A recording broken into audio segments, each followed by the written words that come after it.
I'm Marcus Davidson, 47 years old, and until 3 months ago, I thought my $120 million fortune bought me safety and privacy. I trusted Elena, my housekeeper of 8 years, with access to every corner of my life, my schedules, my family photos, even my personal documents. She knew when I traveled, where I kept important papers, and who visited my home. Last Tuesday, while reviewing security footage after a break-in attempt, I discovered the ultimate betrayal. Elena wasn't just cleaning my house, she was systematically photographing my private documents, recording my phone conversations, and selling detailed information about my daily routines to stalkers and criminals who'd been watching me for months. The woman I considered family had turned my sanctuary into a marketplace for Redditors. What I uncovered next about the scope of our operation and the danger my loved ones faced would shatter everything I believed about trust and security. And subscribe if you've ever discovered someone you trusted was secretly working against you. 8 years ago, Elena Vasquez walked into my life with impeccable references and a warm smile that immediately put my family at ease.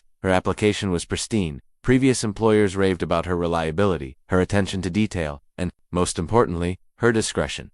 Mrs. Hamilton, a wealthy widow from Greenwich, had written a glowing recommendation praising Elena's trustworthiness with personal matters. Another reference from the Morrison family highlighted her exceptional organizational skills and ability to manage a complex household seamlessly. I remember the interview vividly. Elena sat in my study, answering questions with quiet confidence. She spoke about her commitment to maintaining privacy, understanding the unique needs of high-net-worth families, and her desire for long-term employment stability. When I asked about her background, she shared stories of growing up in a working-class family, her determination to provide for her own children, and her pride in honest work. What impressed me most was her genuine interest in our family's well-being. She asked thoughtful questions about my children's schedules, dietary preferences, and any special requirements. Elena seemed to understand instinctively that managing our household wasn't just about cleaning, it was about creating a sanctuary where we could live without worry. During her first months, Elena exceeded every expectation. She arrived early, stayed late when needed, and handled unexpected situations with remarkable grace.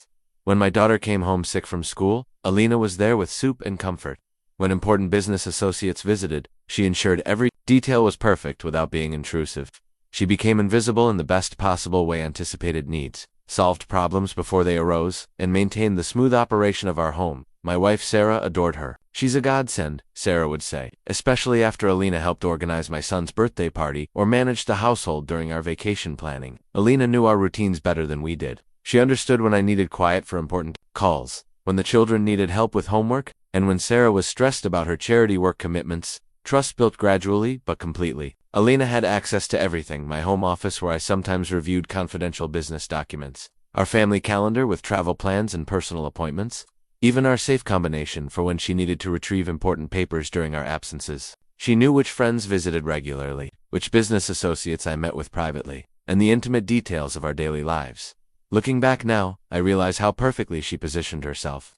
Every question seemed natural. Every observation appeared to stem from genuine care for our welfare. She never overstepped obvious boundaries, never seemed curious, never asked directly about financial matters. Instead, she absorbed information organically, filing away details that seemed insignificant at the time but were actually pieces of a larger puzzle. The job application I kept in her personnel file now seems like a masterpiece of deception. Those glowing references, completely fabricated. The previous employers either paid accomplices or entirely fictional. Elena had crafted the perfect resume for infiltrating wealthy households, and I had welcomed her with open arms. My path to $120 million wasn't handed to me on a silver platter. I built my fortune through a series of strategic tech investments and eventually founding a cybersecurity firm. Ironic, considering what would later happen. The early years were brutal, working 18-hour days, sleeping in my office, and risking everything on ventures that could have easily failed. But by my mid-30s, the risks had paid off, and I found myself with more money than I'd ever imagined.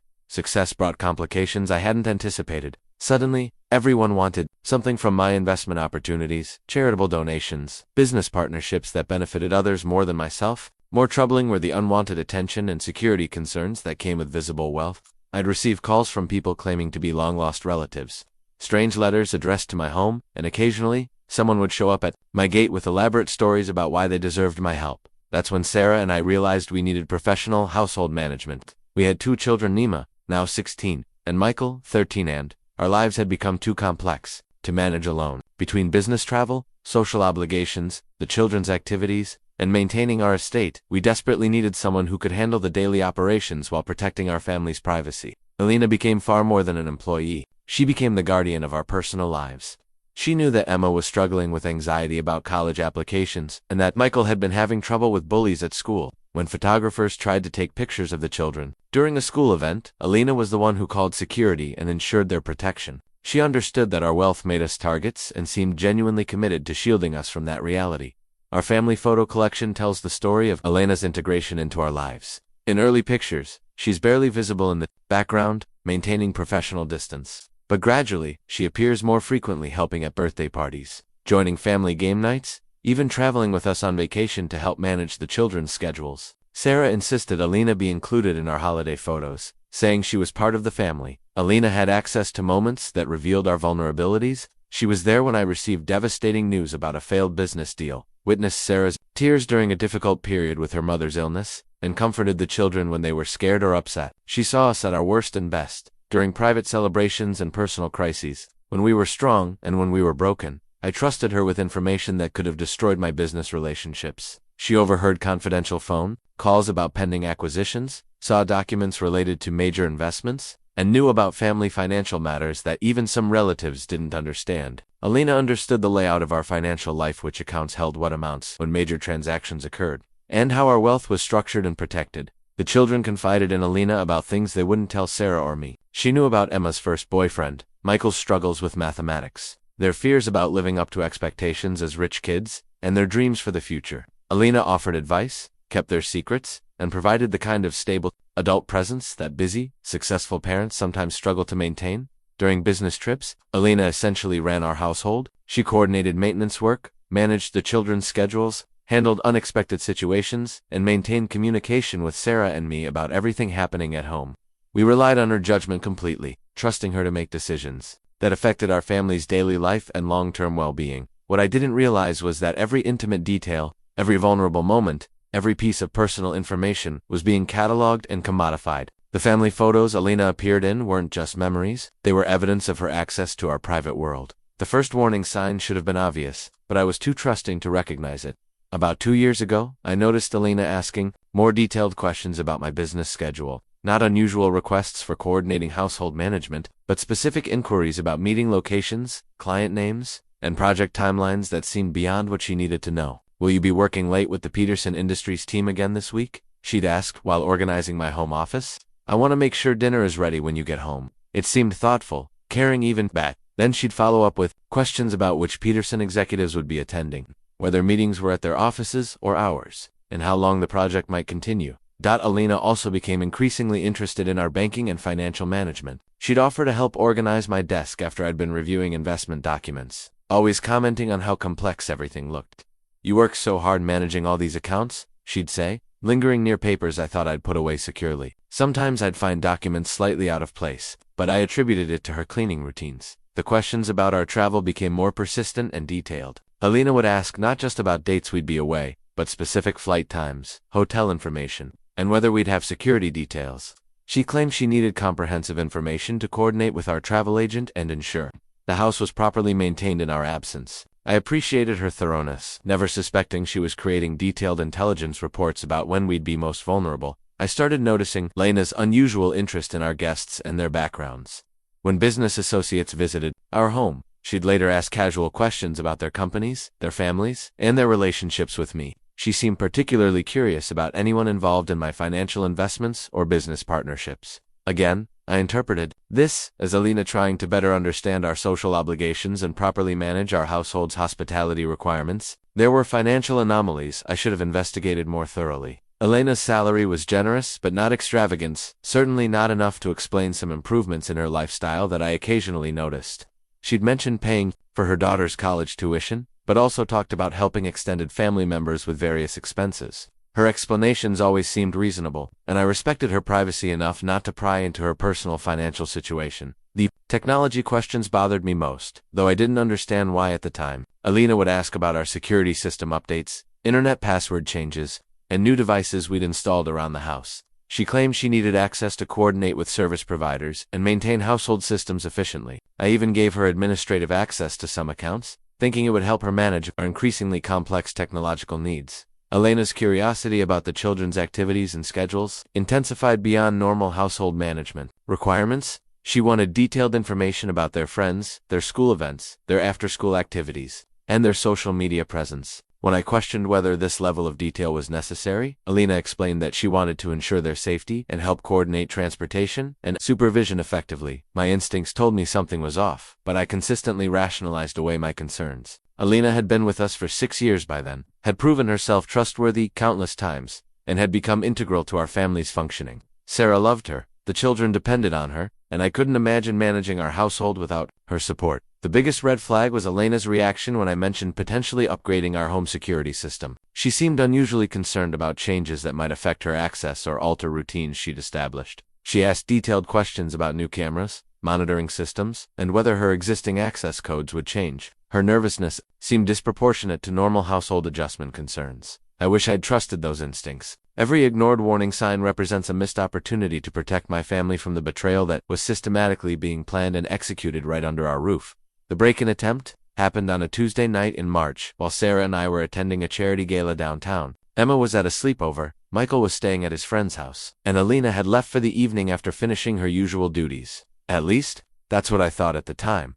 I received the call from our security company at 11:47 p.m. Alarm had been triggered at the east wing of our house, specifically near my home office. The intruder had apparently tried to access the window that faced our garden, but the motion sensors and reinforced glass had done their job. By the time the security response team arrived, whoever had attempted entry was gone. The responding officer, Detective Morrison, walked us through the scene when we arrived home. There were tool marks on the window frame and evidence that someone had tried to disable the external security camera positioned near that entrance. What struck me as odd was how specifically targeted the attempt seemed. This wasn't a random burglary attempt at multiple access points, but a focused effort to reach my office. Whoever did this knew your house layout, Detective Morrison observed, pointing to the route the intruder had taken. They avoided the main security cameras, knew which window would give them direct access to your office, and had tools specifically designed for this type of break-in. This wasn't opportunistic, this was planned. The police report documented several concerning details. The intruder had somehow bypassed our perimeter sensors in the garden, suggesting they understood how our security system operated. They'd chosen a night when our usual routines placed us away from home, and they'd targeted the specific area where I kept important business documents and financial records. Detective Morrison recommended upgrading our security system and reviewing any footage from the days leading up to the incident. Sometimes these attempts are preceded by surveillance, he explained. Someone might have been watching your property, learning your routines, figuring out the best approach. That's when I decided to review our security footage systematically. I'd never bothered examining the recordings before. The system was primarily for deterrence and incident response, not daily monitoring. But now I felt compelled to understand whether we'd been under surveillance and how someone could have gained such detailed knowledge of our property and routines. The first few days of footage showed normal activity: delivery trucks, gardening crews, neighbors walking their dogs, and Elena coming and going according to her regular schedule. Nothing seemed unusual until I started paying closer attention to the timing and patterns of external activity around our property. I began noticing vehicles that appeared repeatedly on our street, people who seemed to linger near our gates longer than normal pedestrian traffic would suggest. In small incidents that individually seemed insignificant but collectively painted a picture of organized surveillance. Someone had been watching us carefully, documenting our routines, and planning their approach. But the most chilling discovery came when I reviewed internal footage from the days immediately before the break-in attempt. Our indoor cameras were positioned primarily in common areas and near entrances, but they occasionally captured activity in adjacent rooms and hallways. As I scrolled through hours of routine household footage, I saw something that made my blood run cold. Elena appeared on camera in my office, not during her normal cleaning routine, but late in the evening after her official duties had ended. She was systematically photographing documents on my desk with what appeared to be a small, professional camera. This wasn't casual snooping, this was deliberate documentation of confidential business information. The timestamp showed this had occurred 3 days before the attempted break-in. Elena had been in my office for nearly 40 minutes, methodically photographing papers, opening desk drawers, and even accessing files I thought were securely stored. She moved with confidence and purpose, clearly familiar with where important documents were kept, and how to access them without triggering obvious signs of intrusion. Watching that footage felt like discovering a stranger living in our house. This wasn't the Elena we knew and trusted. This was someone systematically violating our privacy and security. The woman who had comforted our children, managed our household, and earned our complete trust had been conducting what could only be described as espionage operations right under our roof. The attempted break-in suddenly made perfect sense. Someone had tried to access my office because they knew exactly what was in there, where important documents were located, and when the family would be away. They'd failed only because they didn't understand that our security system had been recently updated with additional sensors Elena might not have known about. What I discovered over the next several hours of reviewing security footage shattered every assumption I had about Elena and the safety of my family. The photographing incident was just the beginning. As I methodically examined weeks of recordings, a pattern of systematic espionage emerged that was far more extensive and sophisticated than I could have imagined. Elena had been conducting surveillance operations in our home for months, possibly years. The footage revealed her accessing my office regularly during AF hours, not just photographing documents, but also installing what appeared to be small recording devices. She had positioned these devices strategically near my desk, where I conducted confidential phone calls, behind picture frames where they wouldn't be noticed during routine cleaning, and even inside decorative objects that I would never think to examine. The most disturbing footage showed Elena in areas of our house where she had no legitimate reason to be. I watched her systematically search through Sarah's personal papers, photograph our family's passport information, and even access our bedroom to document personal items and private correspondence. She had been creating a comprehensive intelligence file on every aspect of our lives. But it was discovering her secondary phone that truly revealed the scope of her betrayal. Hidden behind a loose baseboard in the laundry room, Elena had concealed what appeared to be a sophisticated encrypted device. The phone was small, professional grade, and clearly designed for covert communications. This wasn't a personal device. This was the kind of equipment used by people who need to communicate secretly and securely. I found the phone during a thorough search of our house after reviewing the security footage. My hands were shaking as I held the device, realizing that Elena had been conducting secret communications from within our home for who knows how long. The phone was password protected, but even its existence confirmed that Elena was part of something much larger and more dangerous than a simple privacy violation. The recording equipment I discovered was equally sophisticated.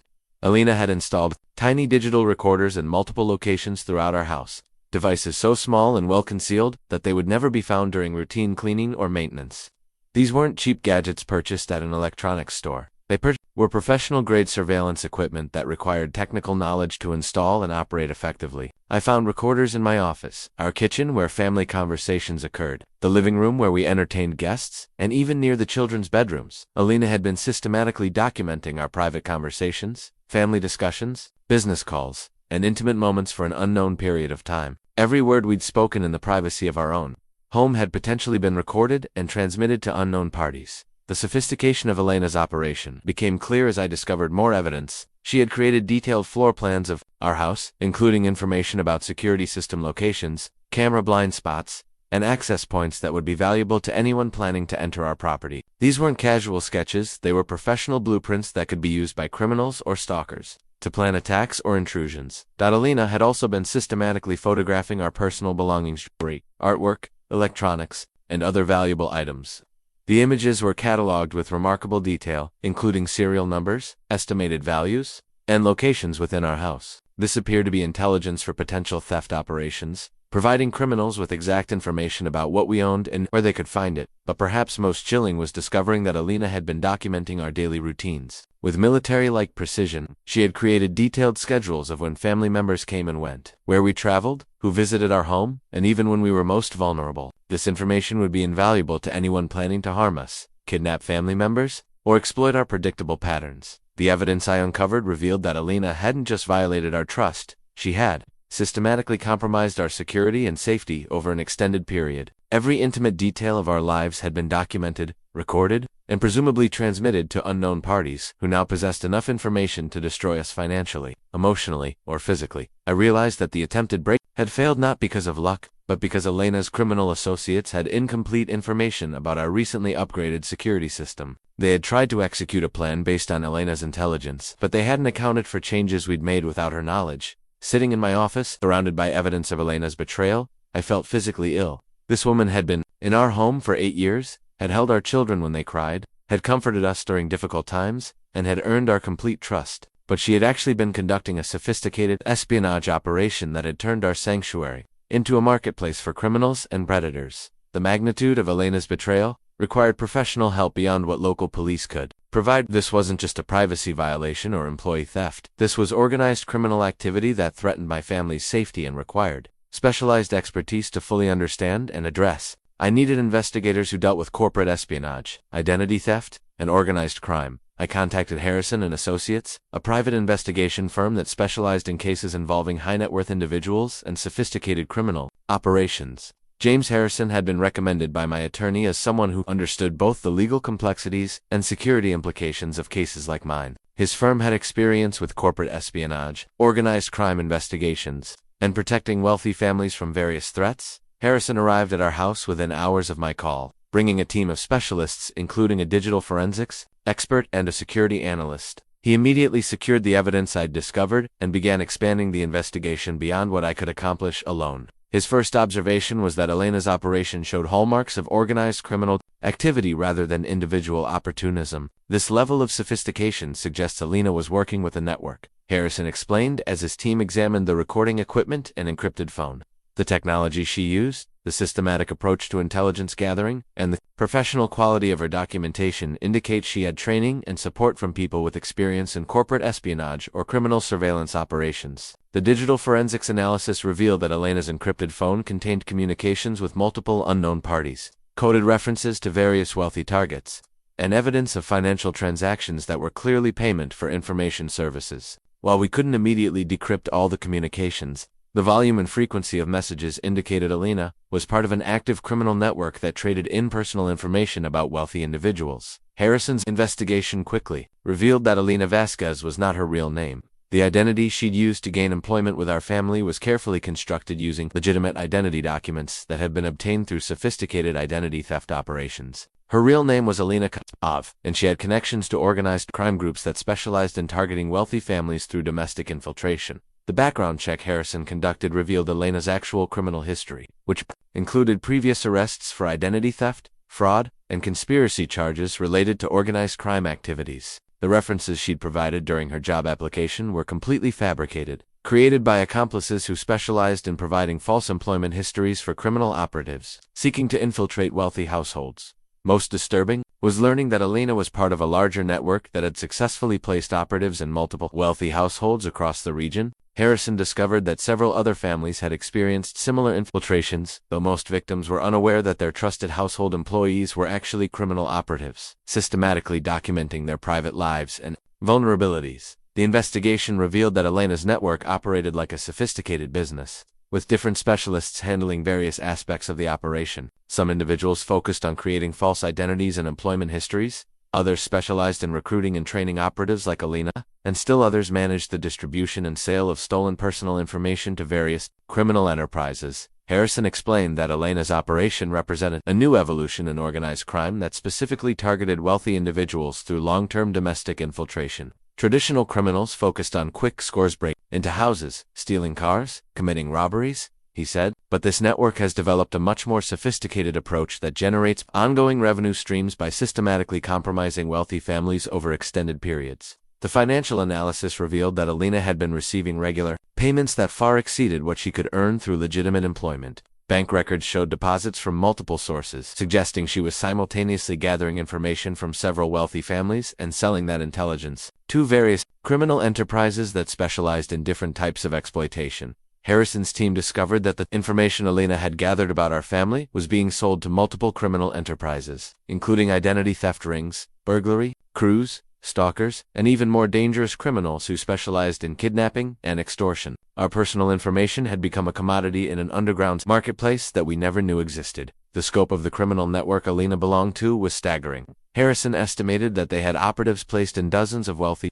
households generating detailed intelligence reports that were sold to hundreds of criminals who used the information for various illegal activities. Our family had become unwitting participants in a criminal enterprise that was far more extensive and dangerous than we could have imagined. As Harrison's investigation progressed, it became clear that Elena's betrayal was just one component of a sophisticated criminal organization that posed ongoing threats to our safety and the safety of other wealthy families who had been similarly infiltrated. Harrison's team created a detailed chart mapping Elena's criminal network that looked like something from a law enforcement task force investigating international organized crime. The visualization revealed a complex web of interconnected criminal enterprises that had been operating for years, with Elena serving as just one operative in a much larger and more sophisticated organization than we had initially understood. At the center of the network was a criminal enterprise that Harrison's team identified as the Consortium, a group that specialized in what they called domestic infiltration operations. This organization recruited, trained, and placed operatives like Elena in wealthy households across multiple states,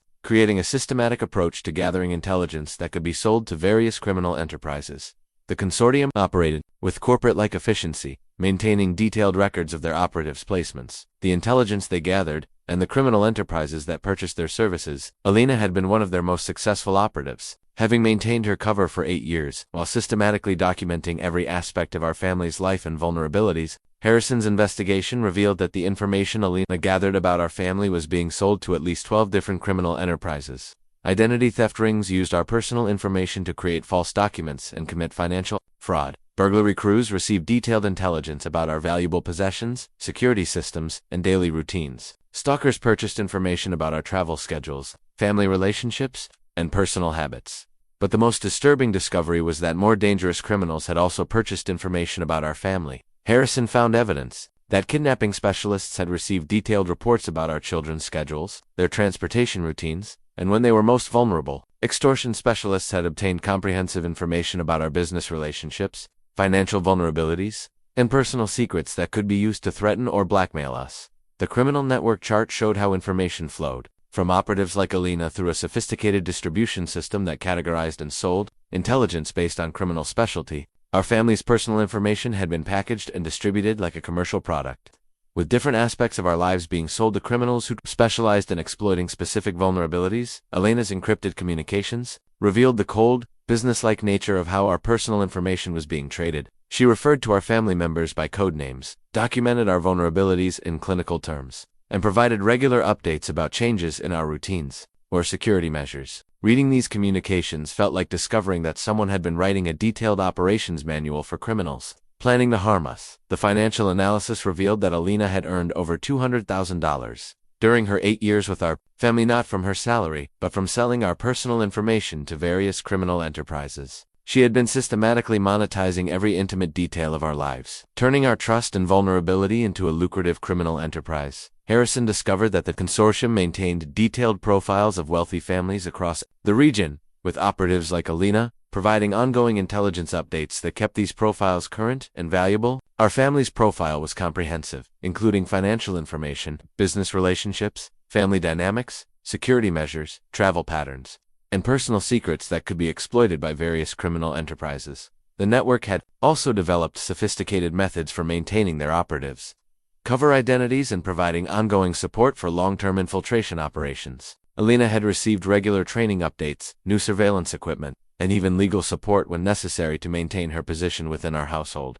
Most chilling was discovering that the consortium had been planning to expand their operations, targeting our family. Communications between Elena and her handlers revealed discussions about recruiting additional operatives who could be placed in businesses we frequented, schools our children attended, and social organizations we belonged to. They were expanding their surveillance network to encompass every aspect of our lives. Harrison's team found evidence that several other criminal enterprises had attempted to exploit the information Elena provided about our family. We had unknowingly been the target of multiple criminal operations over the years, some successful, others thwarted by luck or security measures we had implemented for other reasons.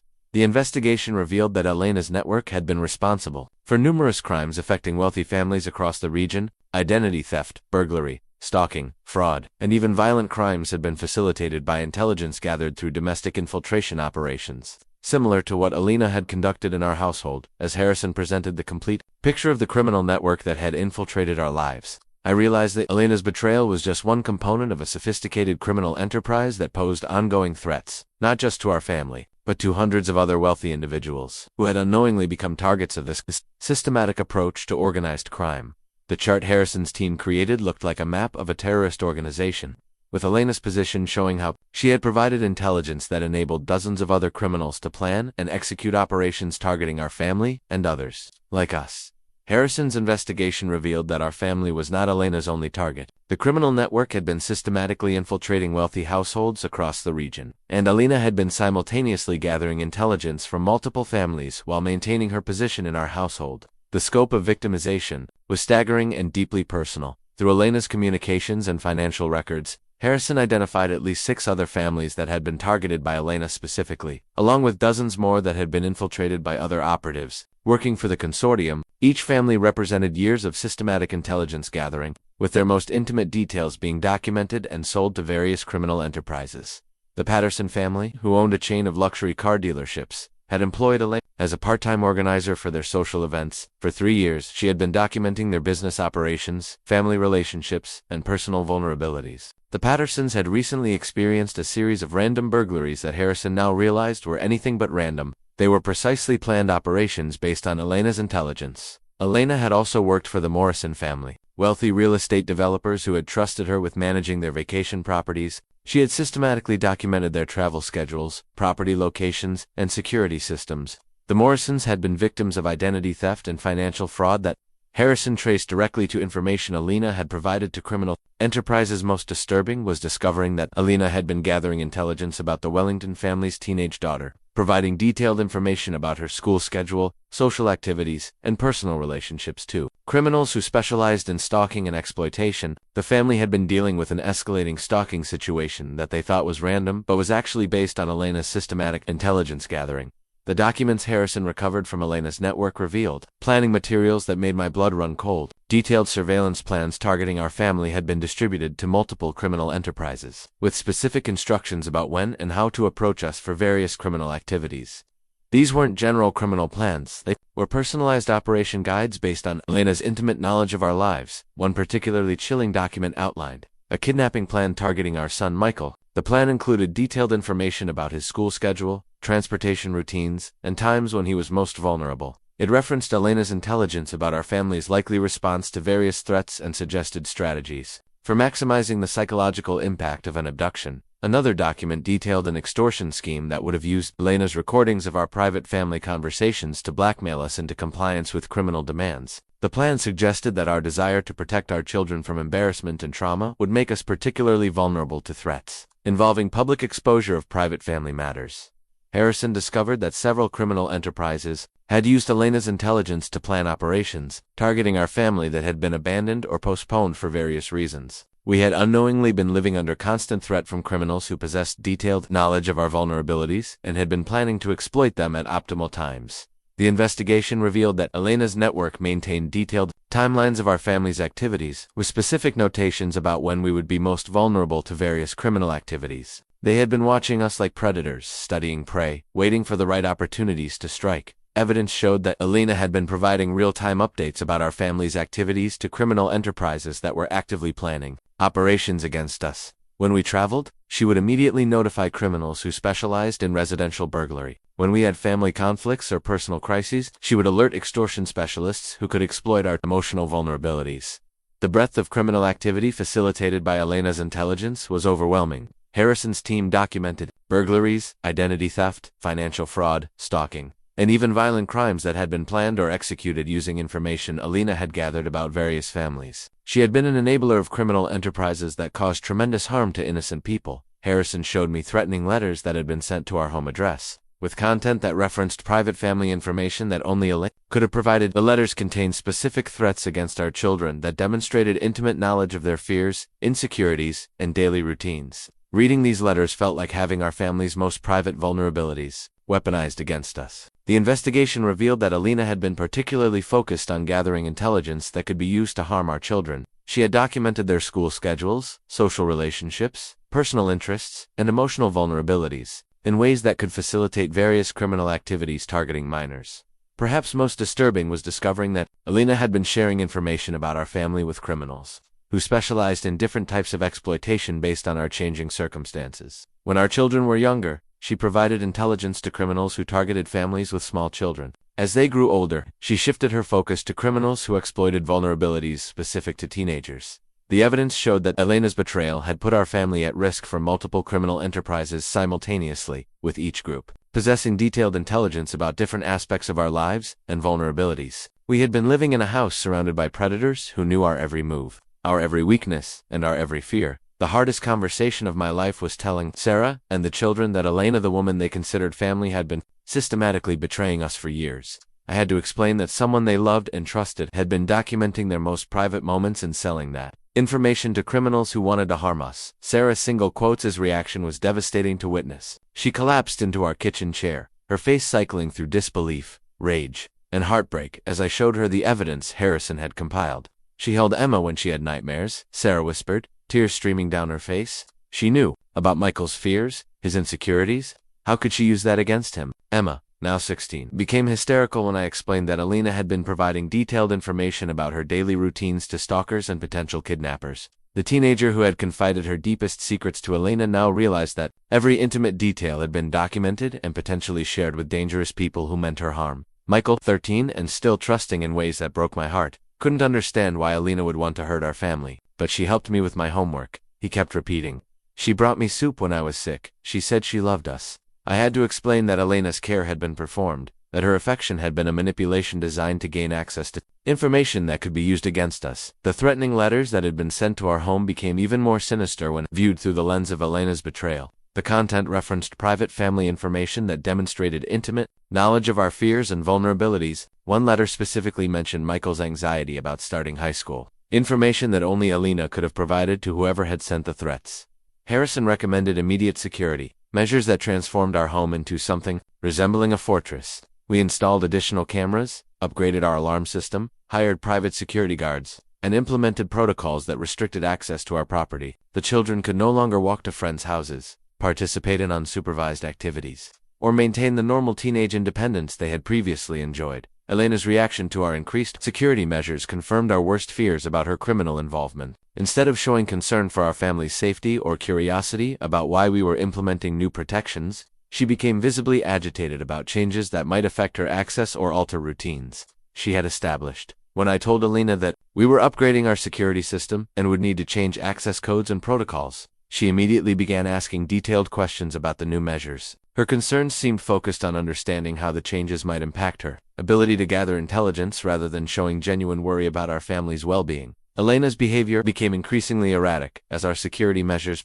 made her criminal activities more difficult. She began making mistakes, leaving recording equipment in more obvious locations, asking questions that seemed inappropriate, and showing nervousness that was inconsistent with someone who had legitimate concerns about our family's welfare. The children struggled to understand why someone they trusted had been working against them. Emma developed severe anxiety about privacy and security, constantly worrying about who might be watching her or documenting her activities. Michael became withdrawn and suspicious, questioning whether other people in his life might also be secretly working to harm him. Our family dynamics changed fundamentally as we realized that years of private moments had been systematically documented and potentially shared with dangerous people. Conversations we thought were intimate family discussions had been recorded and analyzed for vulnerabilities that could be exploited by criminal enterprises. The threats against our family escalated as Elena's criminal associates realized that their intelligence source was being compromised. We received anonymous calls with specific threats that referenced private family information, demanding money and cooperation to prevent harm to our children. Harrison's security analysis revealed that our family remained in immediate danger from multiple criminal enterprises that possessed detailed intelligence about our vulnerabilities. Even with Elena's activities exposed, the information she had gathered over 8 years continued to pose ongoing threats to our safety and security. We had to completely restructure our daily routines, travel patterns, and social activities to account for the reality that criminals possessed intimate knowledge of our previous habits and preferences. The predictable family life we had cherished became a liability that could be exploited by people who meant us harm. The psychological impact on our family was profound. We had to accept that our sanctuary had been violated in the most fundamental way possible, that someone we loved had been systematically working to harm us, and that the safety and privacy we thought we enjoyed had been an illusion maintained by someone who was actually documenting our vulnerabilities for criminal exploitation. As threatening letters continued to arrive at our home, each one demonstrating intimate knowledge of our family's private matters, we realized that Elena's betrayal had created ongoing security threats that would require constant vigilance and protection, measures that would fundamentally change how our family lived and interacted with the world. I decided to confront Elena directly, but Harrison insisted on recording the conversation and having security personnel positioned nearby. We needed Elena's confession not just for our peace of mind, but as evidence for the criminal prosecution that was already being prepared. The woman who had betrayed our family for 8 years deserved to face the consequences of her actions. Elena arrived for work on Thursday morning as if nothing had changed, greeting me with the same warm smile she'd maintained throughout years of systematic betrayal. Watching her perform concern for our family, while knowing she had been documenting our vulnerabilities, for criminal exploitation felt surreal and nauseating. "Elena, we need to talk," I said, leading her into my office where she had conducted so many of her surveillance operations. "I know about the recording equipment. I know about the criminal network. I know about the intelligence you've been selling about our family." The transformation in Elena's demeanor was immediate and chilling. The warm, caring facade she had maintained for 8 years disappeared instantly, replaced by cold calculation and defensive anger. "I don't know what you're talking about," she said, but her eyes were already assessing escape routes and calculating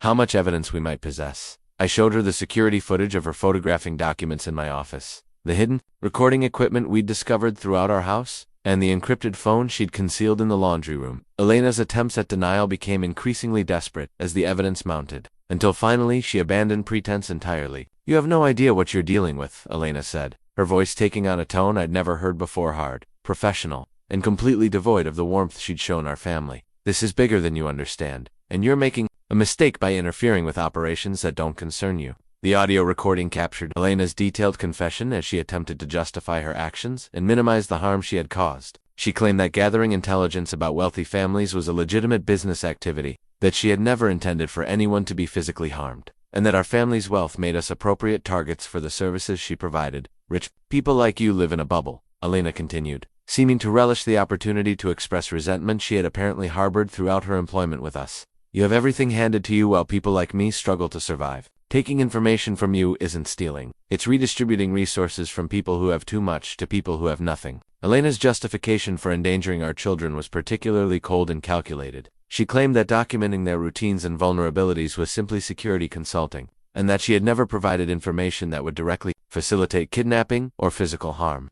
Her casual dismissal of the threats our children faced revealed the complete absence of conscience or empathy. "Your kids were never in real danger," Elena said with disturbing confidence. "The people I work with are professionals. They're interested in financial opportunities, not violence. You're overreacting to business activities that happen every day." When I confronted Elena about the specific threatening letters that had been sent to our home, she showed no remorse or concern for the psychological harm they had caused our family. "Those were just pressure tactics," she explained matter-of-factly. "Nobody was going to actually hurt anyone. It's about creating leverage for negotiations." Elena's complete lack of remorse was perhaps the most disturbing aspect of her confession. She showed no recognition of the emotional trauma she had caused our family, no understanding of how her betrayal had violated the trust and love we had extended to her, and no awareness of the ongoing danger her actions had created for people who had considered her family. "I did my job professionally and efficiently," Elena said when I pressed her about the psychological impact on our children. "Personal feelings weren't relevant to the business arrangement.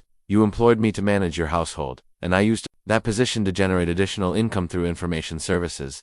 That's just smart resource management." The recording captured Elena's detailed description of how the consortium operated, her role within the criminal network, and the scope of intelligence-gathering operations targeting wealthy families.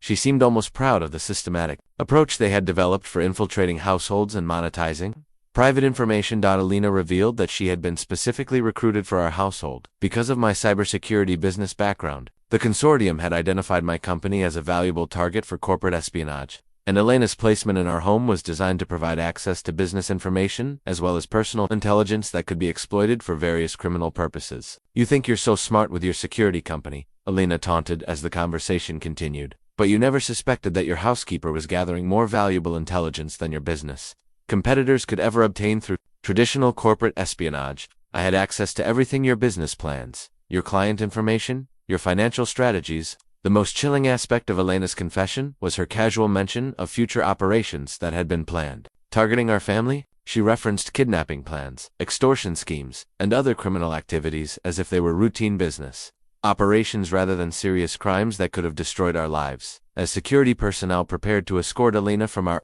property for the final time, she showed no remorse for the 8 years of systematic betrayal she had conducted against people who had trusted and loved her. Her final words revealed the cold, predatory nature that had been hidden beneath years of performed affection and care. The FBI became involved within hours of Elena's confession.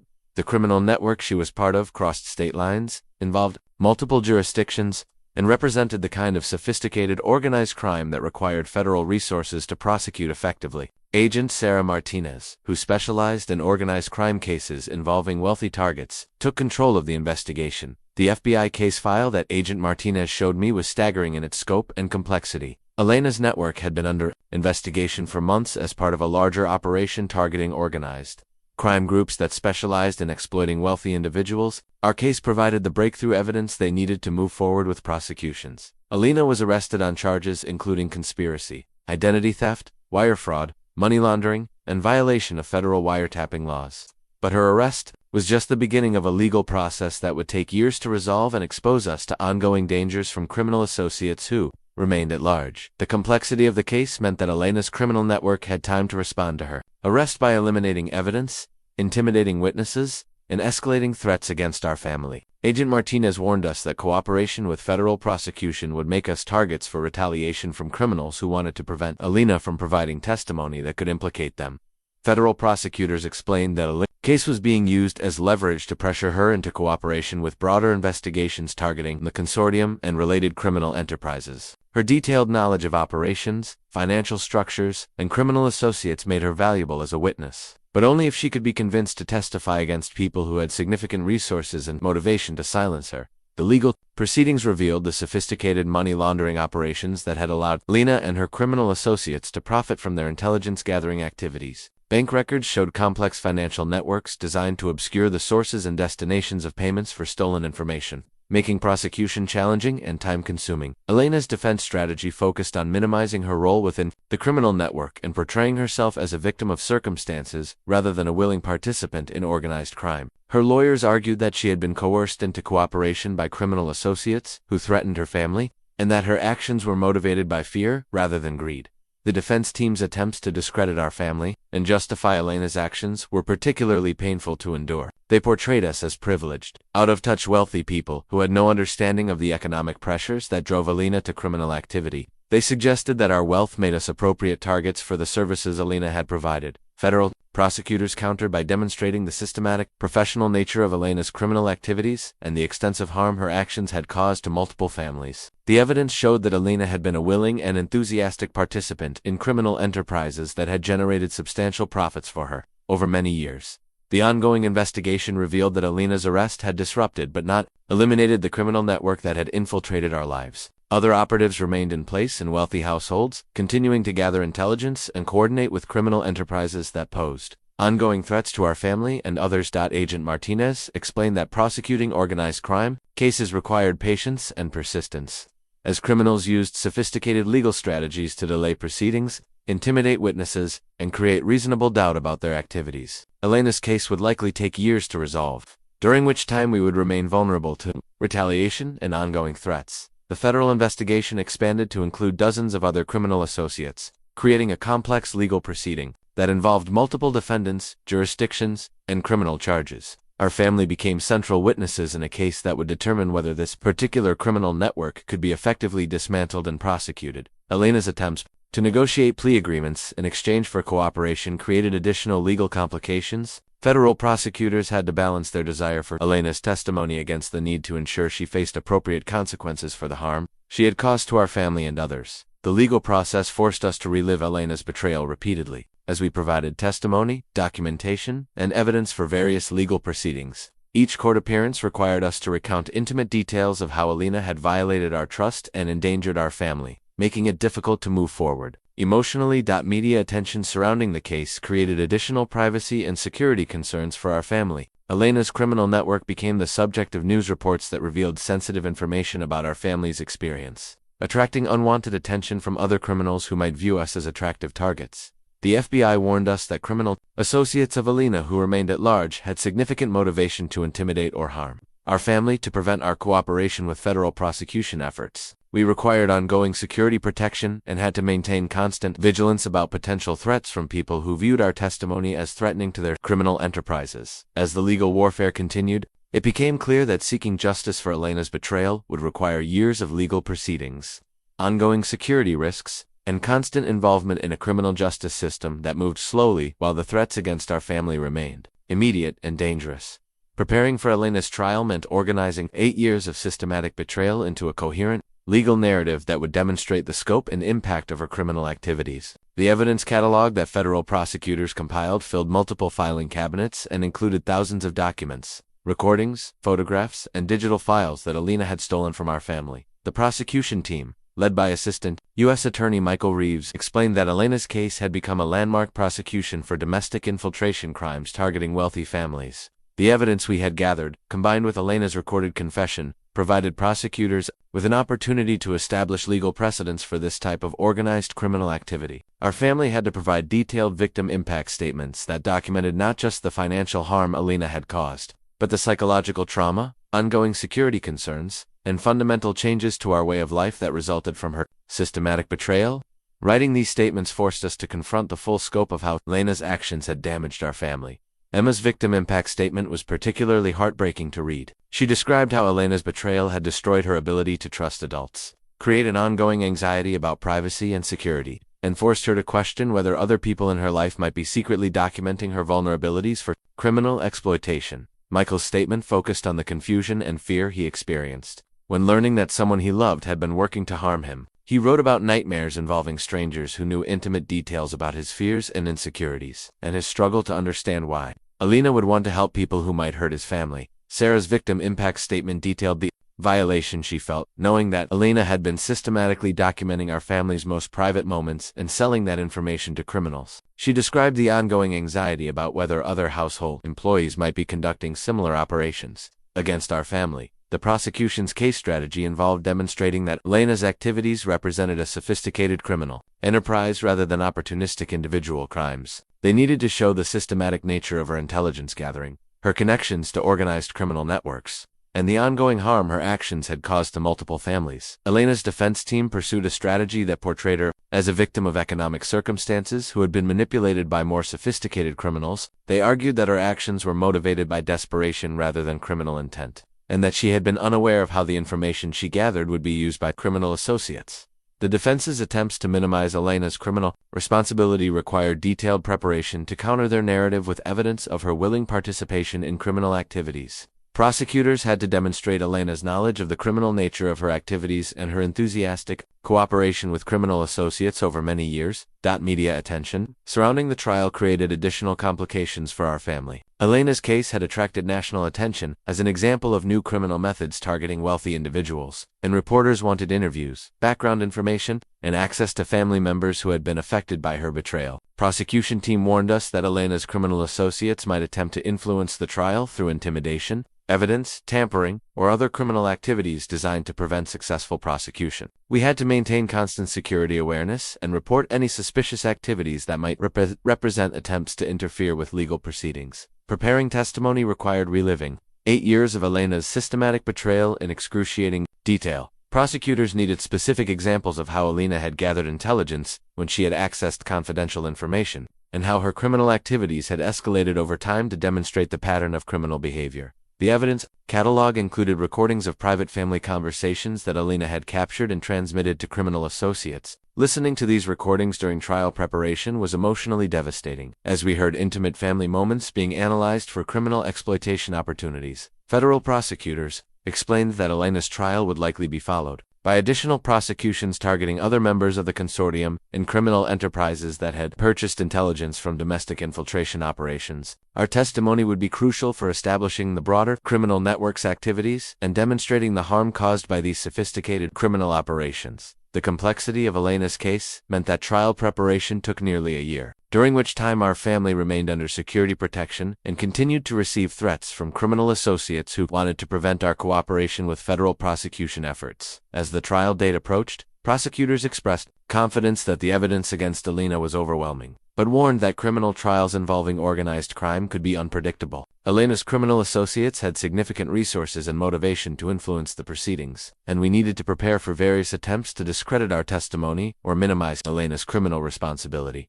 The trial preparation process forced our family to become experts in the criminal activities that had been conducted against us, requiring us to understand complex financial crimes, organized crime structures, and federal criminal law in ways that no family should ever need to comprehend. The federal courthouse in downtown Manhattan felt like a fortress on the morning Elena's trial began. Security was extraordinary, with multiple federal agents, metal detectors, and controlled access that reflected the serious nature of the organized crime charges and the ongoing threats against witnesses. Seeing Elena in handcuffs and an orange jumpsuit was jarring after 8 years of viewing her. As part of our family, Assistant U.S. Attorney Reeves opened the prosecution with a detailed presentation that outlined Elena's systematic criminal activities and her role within the domestic infiltration operations. Using the criminal network chart Harrison's team had created, Reeves demonstrated how Elena's intelligence gathering had facilitated dozens of crimes against multiple wealthy families.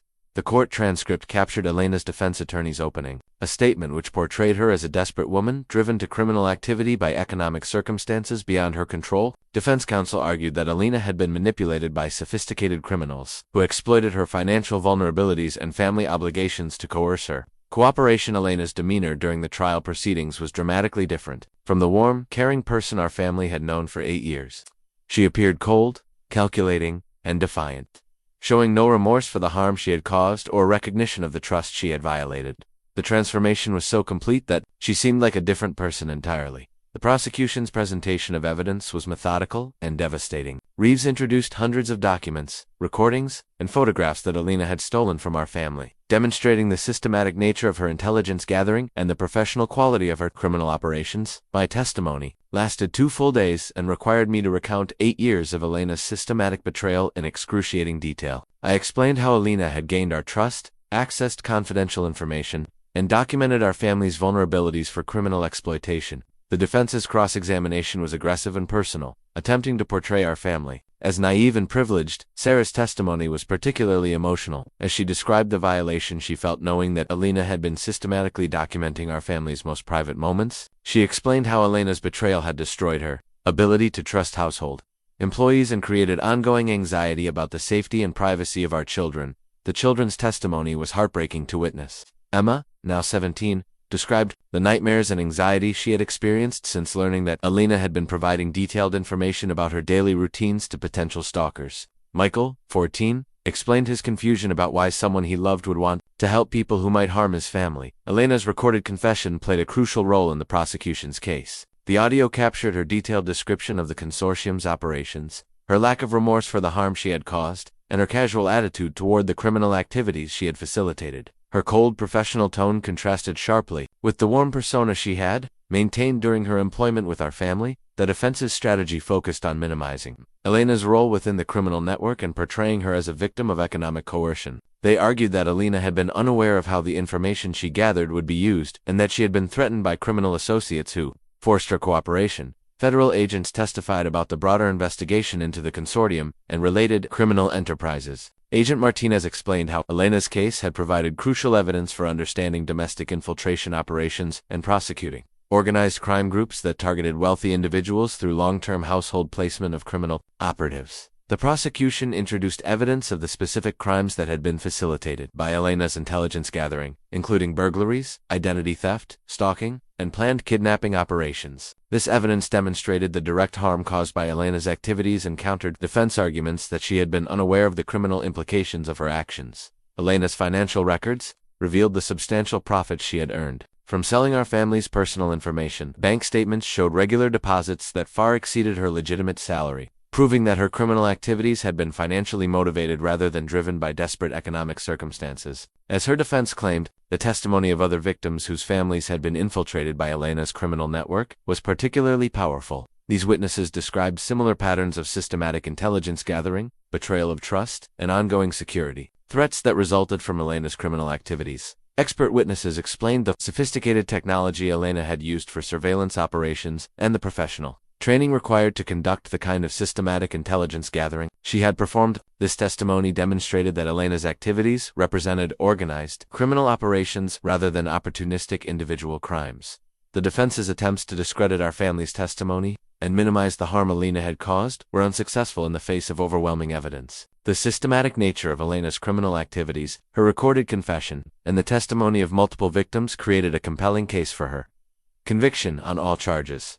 After 3 weeks of testimony and evidence presentation, the jury deliberated for less than 6 hours before returning guilty verdicts on all federal charges against Elena. The conviction represented a significant victory for federal prosecutors and established important legal precedents for prosecuting domestic infiltration crimes targeting wealthy families. Elena's sentencing hearing took place 6 weeks after her conviction, and the federal judge's decision reflected the serious nature of her crimes and their impact on multiple families. Judge Catherine Morrison sentenced Elena to 15 years in federal prison, followed by 5 years of supervised release, and ordered her to pay $2.3 million in restitution to the families she had victimized. The civil lawsuit settlement we reached with Elena and her criminal associates provided some financial compensation for the harm our family had suffered, but no amount of money could restore the sense of safety and privacy that her systematic betrayal had destroyed. The settlement included provisions for ongoing security, monitoring, and protection measures that would be necessary for years to come. Despite Elena's conviction and imprisonment, the threats against our family continued from criminal associates who remained at large. Federal agents warned us that the consortium's operations had been disrupted but not completely eliminated,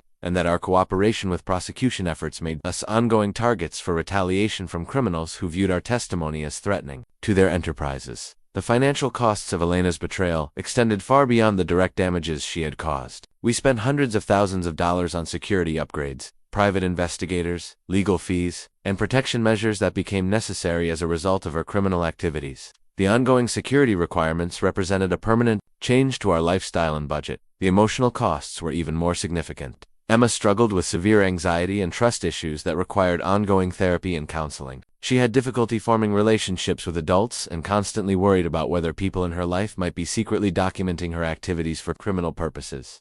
Michael's innocence about the safety of our family environment had been permanently shattered. He became hypervigilant about security concerns, questioned the motives of household employees and service providers, and lost the carefree attitude that had characterized his childhood before Elena's betrayal was discovered. Sarah developed what could only be described as paranoia about household employees and service providers. Every person who entered our home was subjected to extensive background checks, security monitoring, and restricted access protocols that made normal household management extremely challenging and expensive. Our family relationships suffered under the strain of constant security concerns and the emotional trauma of Elena's systematic betrayal. Simple activities like having friends visit, attending social events, or traveling became complicated security operations that required advanced planning and professional protection measures. The media attention surrounding Elena's case created additional privacy and security challenges for our family. News reports about the trial and conviction attracted unwanted attention from other criminals who viewed wealthy families as attractive targets, and from reporters who wanted follow-up stories about our experience. Elena's conviction was celebrated by federal prosecutors as a significant victory in their efforts to combat organized crime targeting wealthy individuals. But Agent Martinez warned us that criminal enterprises quickly adapted their methods to avoid the investigative techniques that had been successful in Elena's case. The broader investigation into the consortium continued for months after Elena's conviction, with federal agents using information from her case to identify and prosecute other criminal operatives who had infiltrated wealthy households. Our testimony continued to be crucial for these ongoing prosecutions. Other families who had been victimized by Elena's criminal network reached out to us for support and guidance. In dealing with the aftermath of systematic household infiltration, we found ourselves becoming inadvertent advocates for other victims of similar crimes and experts in security measures necessary to prevent future infiltrations. The psychological impact of Elena's betrayal created lasting changes in how our family interacted with the world. We could never again assume that people who appeared trustworthy actually had our best interests at heart, and we had to maintain constant vigilance about potential threats from people who might view our wealth as making us attractive targets. The legal proceedings and security concerns consumed enormous amounts of time and energy that should have been devoted to normal family activities. Instead of focusing on our children's education, our business interests, and our personal relationships, we spent years dealing with the consequences of Elena's systematic criminal activities. Elena's conviction provided a sense of justice and closure, but it could not undo the fundamental damage her betrayal had caused to our family's sense of safety, privacy, and trust. We had learned that wealth made us targets for sophisticated criminal enterprises that we never knew existed, and that the people we trusted most could be the greatest threats to our security and well-being. The restitution Elena was ordered to pay represented only a fraction of the actual costs we had incurred as a result of her criminal activities. The ongoing security measures, legal expenses, and psychological support our family required would continue for years and cost far more than any court-ordered compensation could cover. The security protocol manual we developed after Elena's conviction became a comprehensive guide for protecting our family from future infiltration attempts. Working with Harrison's team and federal security consultants, we created procedures that addressed every aspect of household management, from employee vetting to information security to emergency response protocols. The new security measures transformed our home into something resembling a high-security facility. We installed biometric access controls, comprehensive surveillance systems, and monitoring equipment that would detect any attempts to plant recording devices or conduct unauthorized surveillance activities. Every room was swept regularly for hidden cameras, microphones, and other surveillance equipment.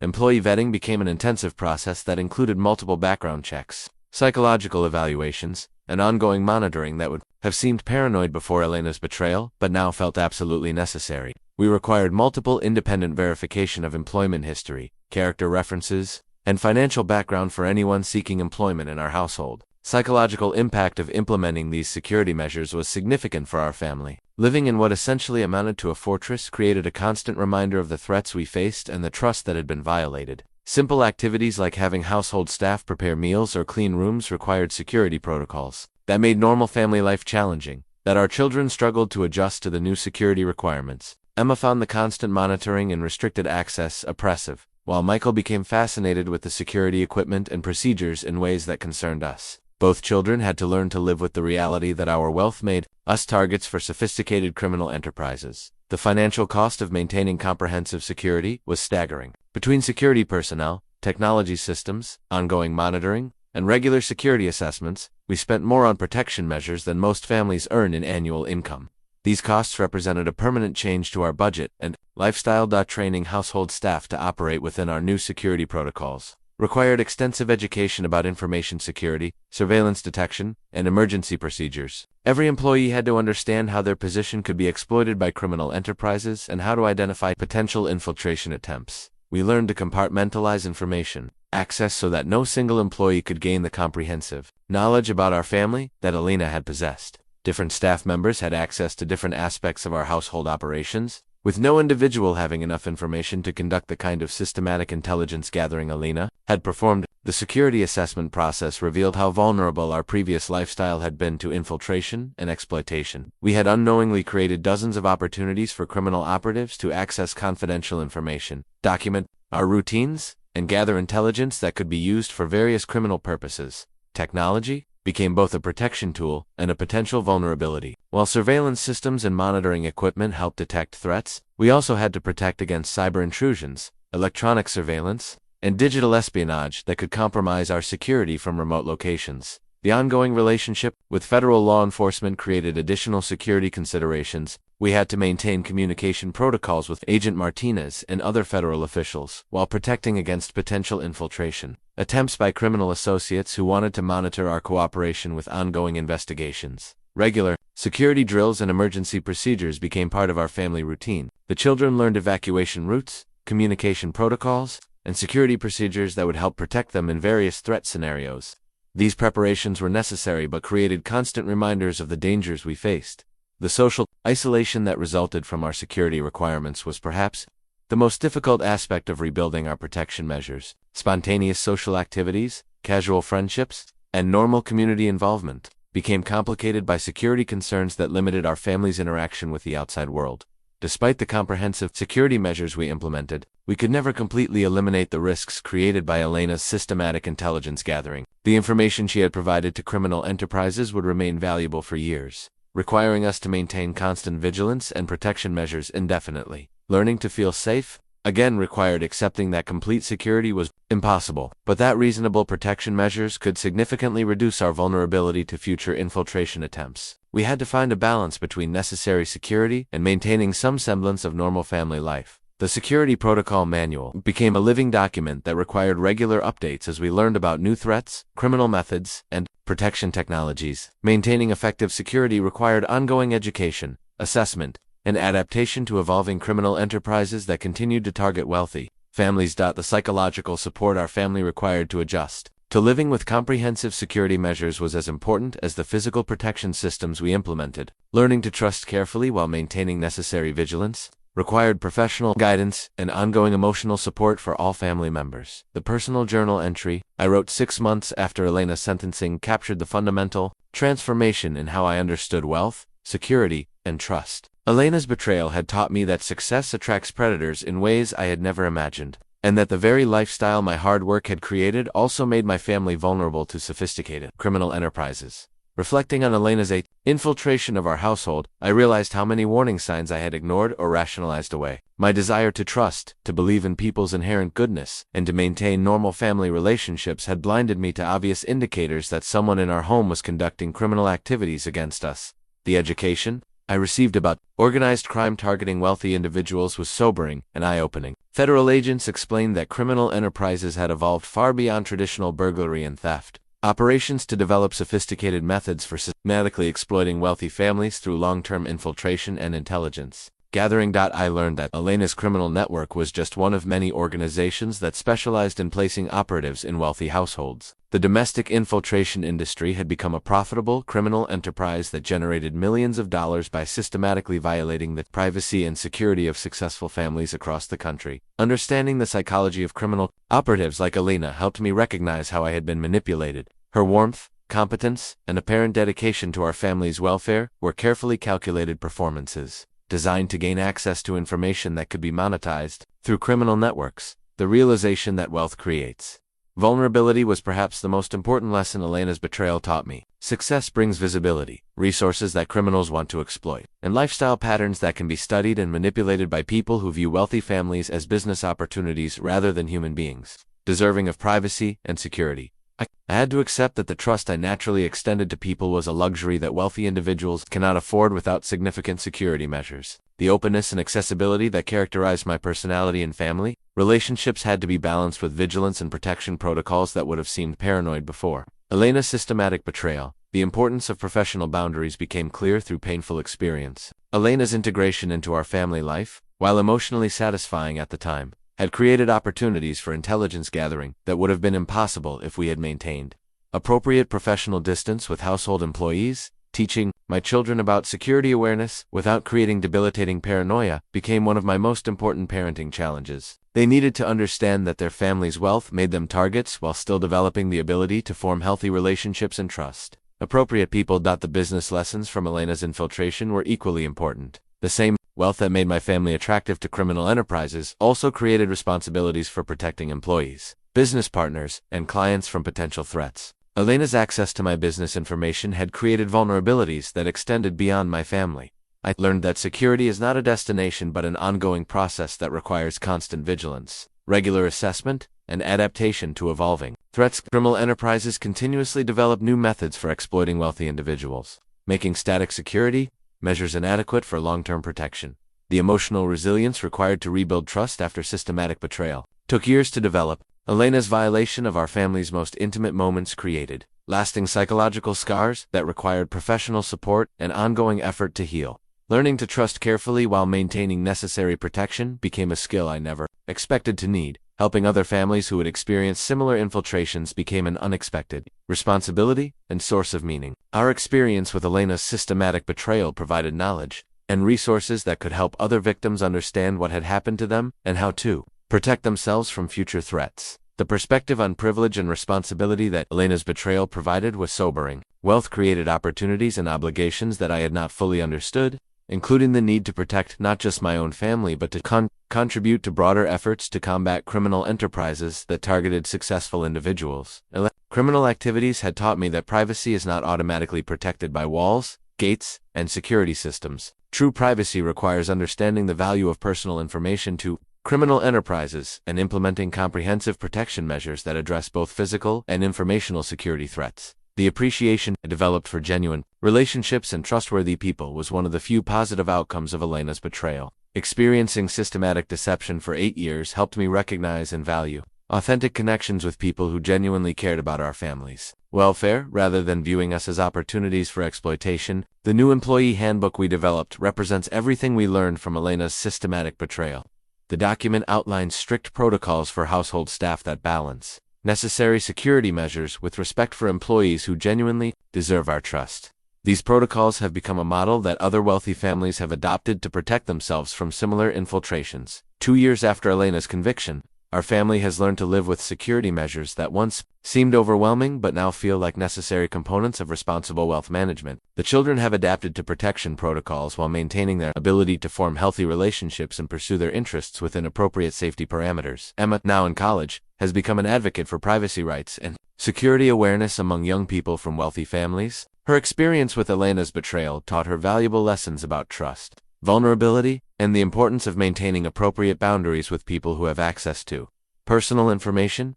Michael has developed a sophisticated understanding of security, technology, and procedures that may influence his future career interests. Rather than creating paranoia, his exposure to Elena's criminal activities has given him practical knowledge about protecting himself and others from similar threats. Sarah has gradually rebuilt her ability to trust household employees while maintaining the vigilance necessary to protect our family from future infiltration attempts. The screening and monitoring procedures we developed have given her confidence that we can identify potential threats before they compromise our security. Our relationship with federal law enforcement continues, as Elena's case contributes to ongoing prosecutions of the consortium and related criminal enterprises. Agent Martinez regularly updates us about investigations that have been facilitated by intelligence gathered from Elena's criminal activities and our family's cooperation with federal authorities. The work we've done to help other families who have experienced similar infiltrations has become an important part of our lives. Sharing our experience and the security protocols we developed helps other victims understand what happened to them and provides practical guidance for protecting themselves from future threats. Elena's conviction and the broader investigation it facilitated have contributed to new federal legislation addressing domestic infiltration crimes targeting wealthy individuals. Our testimony before congressional committees helped lawmakers understand the sophisticated nature of these criminal enterprises and the need for enhanced legal tools to combat them.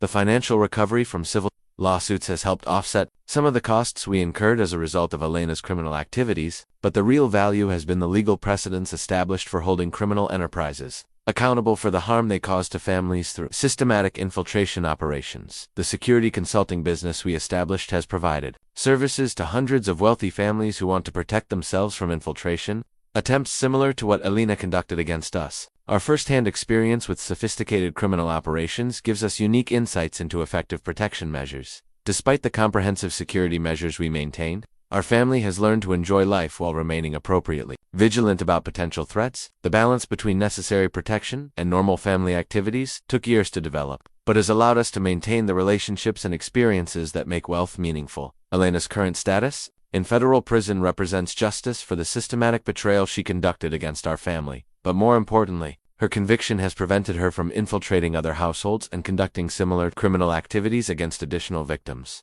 The ongoing threats from Elena's criminal associates have diminished over time, as federal prosecutions have disrupted the consortium's operations and imprisoned many of the individuals who posed the greatest danger to our family. However, we maintain security awareness and protection measures that will likely be necessary for many years. Looking back on Elena's 8-year infiltration of our household, I recognize both the vulnerability that our trust created and the strength our family has developed through surviving her systematic betrayal. We have learned to protect ourselves without losing our ability to connect with genuine people who deserve our confidence. The transformation in how we understand wealth, security, and responsibility has been profound. Elena's criminal activities taught us that success creates obligations to protect not just our own family, but to contribute to broader efforts to combat criminal enterprises that threaten successful individuals and their families. The legacy of Elena's betrayal will always be part of our family's story, but it has not defined our future. We have learned to build meaningful relationships, pursue our interests, and contribute to our community while maintaining the vigilance necessary to protect ourselves from those who would exploit our success for criminal purposes.